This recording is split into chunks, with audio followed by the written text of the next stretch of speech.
A'udzubillahi minasyaitonirrajim. Bismillahirrahmanirrahim. Assalamualaikum warahmatullahi wabarakatuh. Raditu billahi rabba wa bil islami dina wa bi Muhammadin nabiyya wa rasulah. Rabbi zidni ilma warzuqni fahma. Pertama-tama marilah kita panjatkan puji syukur kehadirat Allah Subhanahu wa taala sehingga kita dapat hadir pada hari ini. Salawat serta salam tak lupa pula kita haturkan kepada Nabi besar Muhammad SAW yang telah membawa kita dari zaman kegelapan menuju zaman yang terang benderang ini. Pada hari ini kami dari kelompok 4 akan mempresentasikan materi tentang Merdeka Belajar.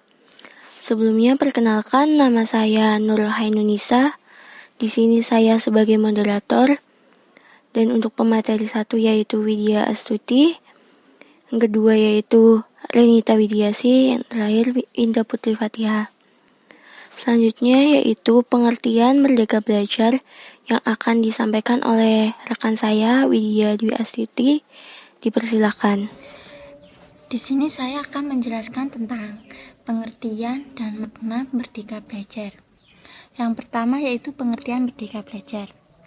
Merdeka Belajar adalah program kebijakan baru Kementerian Pendidikan dan Kebudayaan Republik Indonesia Kemendikbud RI yang dicanangkan oleh Menteri Pendidikan dan Kebudayaan Republik Indonesia Kabinet Indonesia Maju Nadiem Anwar Makarim. Esensi kemerdekaan berpikir, menurut Nadiem, harus didahului oleh para guru sebelum mereka mengajarkannya pada siswa-siswi. Nadiem menyebut, dalam kompetensi guru di level apapun, tanpa ada proses penerjemahan dari kompetensi dasar dan kurikulum yang ada, maka tidak akan pernah ada pembelajaran yang terjadi.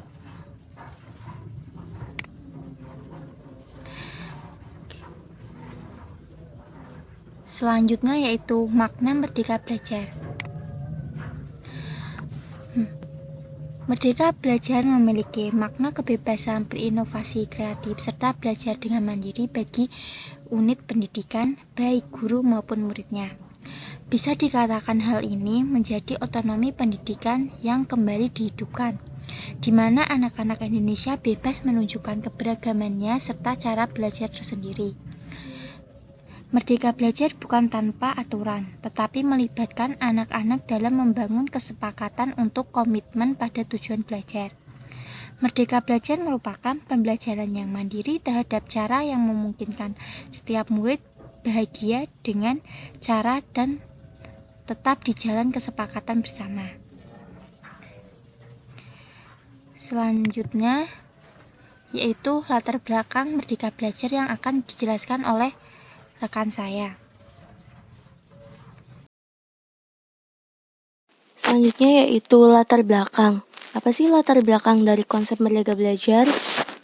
Merdeka Belajar menjadi salah satu program inisiatif Menteri Pendidikan Indonesia, Bapak Nadiem Makarim, yang ingin menciptakan suasana belajar yang bahagia baik bagi murid maupun para guru. Latar belakang terciptanya program Merdeka Belajar yaitu banyaknya orang tua yang mengeluh pada sistem pendidikan nasional yang selama ini dianut oleh Indonesia, di mana potensi siswa hanya diukur dengan nilai-nilai tertentu. Contohnya seperti prestasi hanya diukur dari prestasi di bidang akademik, sehingga diharapkan dengan adanya program ini dapat mengubah sistem pendidikan Indonesia yang lebih baik lagi.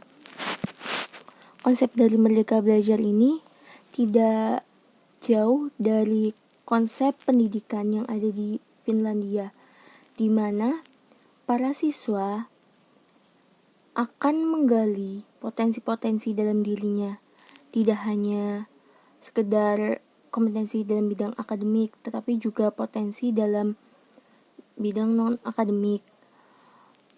Konsep pendidikan di sana yaitu membebaskan para siswa untuk berinteraksi dengan lingkungan luar, di mana tujuannya agar siswa nantinya setelah lulus dapat langsung terjun di lingkungan masyarakat dengan lebih mudah.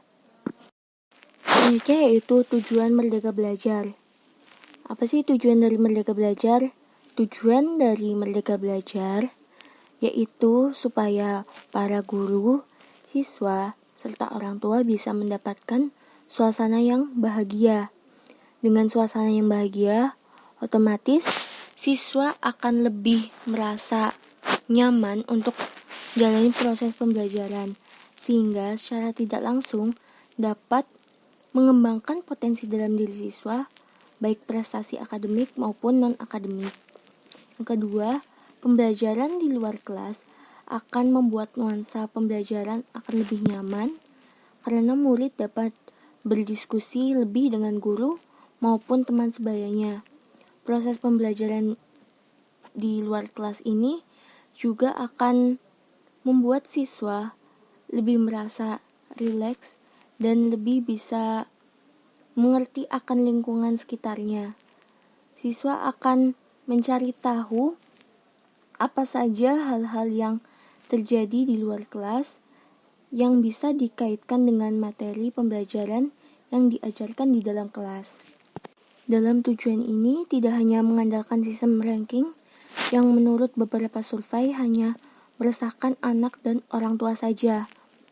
Karena sebenarnya setiap anak memiliki bakat dan kecerdasan dalam bidang masing-masing. Setiap anak berhak untuk mengembangkan potensi-potensi dalam dirinya supaya mereka bisa beradaptasi di dalam lingkungan masyarakat. Bahkan di beberapa negara, konsep Merdeka Belajar itu lebih kepada meningkatkan mutu pembelajaran yang sama, baik satu sekolah dengan sekolah yang lainnya.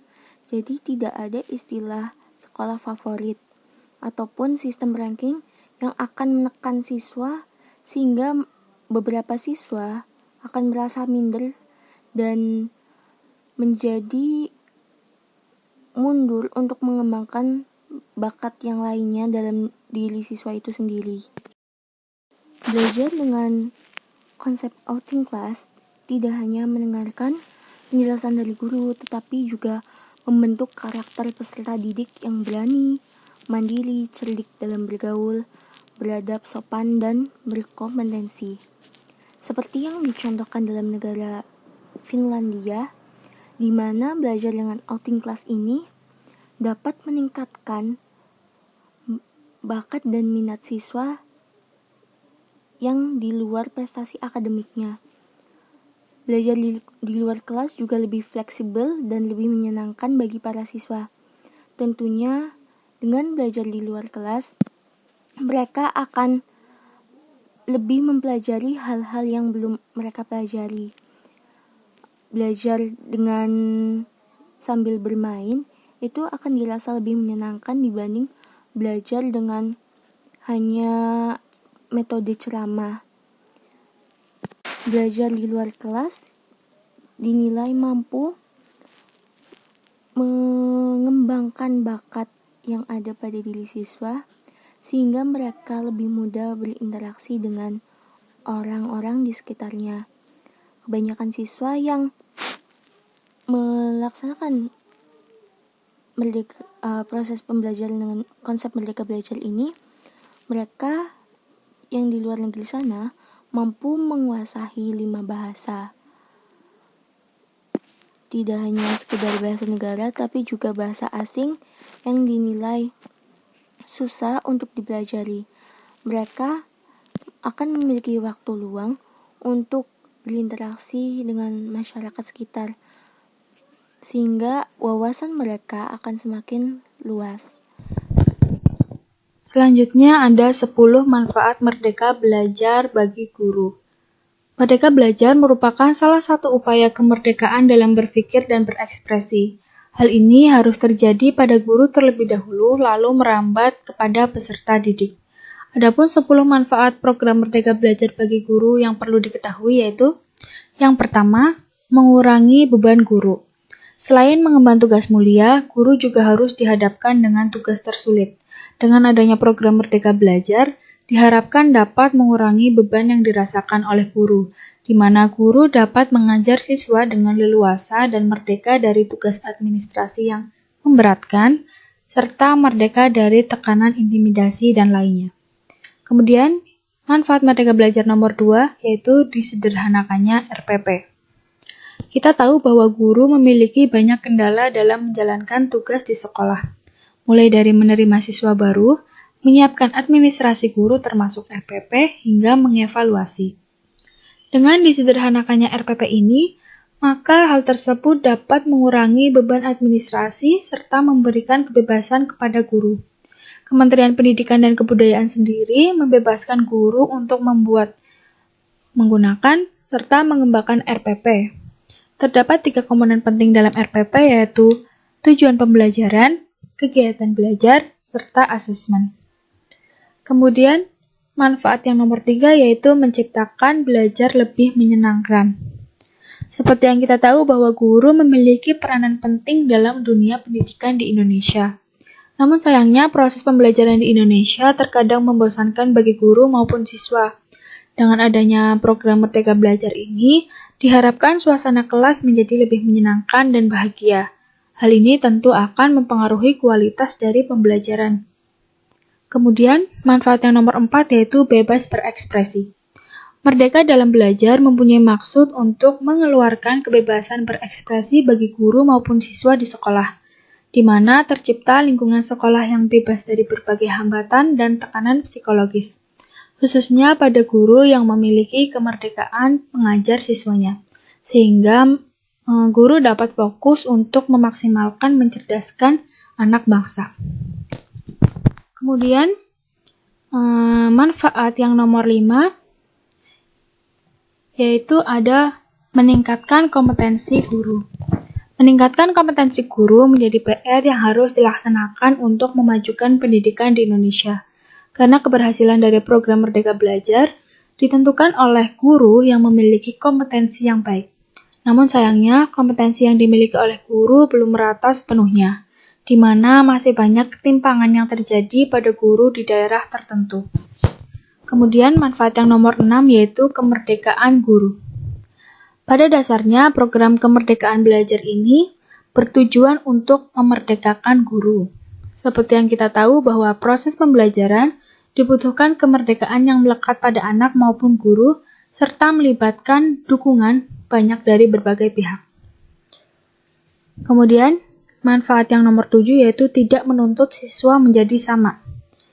Jika selama ini guru dituntut untuk membentuk siswa yang sama dan dipatok melalui nilai, maka program belajar merdeka ini membawa perubahan untuk murid dan guru.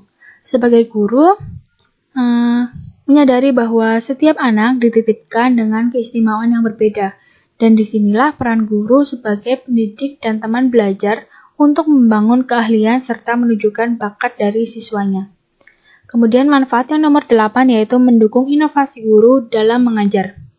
Mungkin selama ini metode mengajar di kelas yang digunakan hanya memberikan materi, mencatat, lalu memberi latihan soal kepada siswa.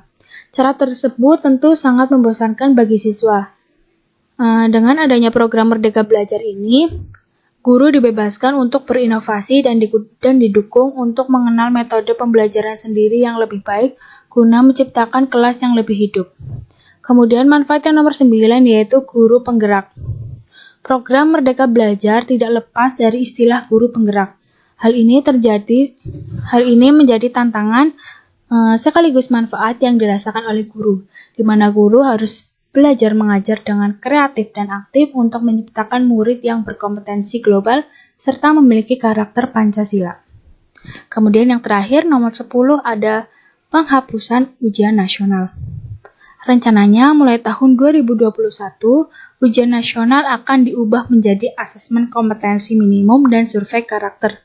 Penghapusan ujian nasional ini bukan hanya memberikan kemerdekaan kepada siswa, melainkan juga pada guru dan orang tua murid.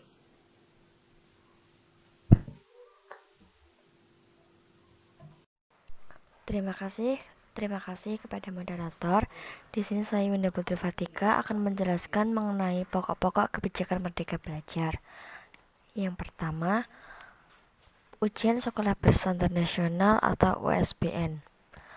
Tahun 2020, USBN akan diganti dengan ujian atau asesmen yang diselenggarakan hanya oleh sekolah.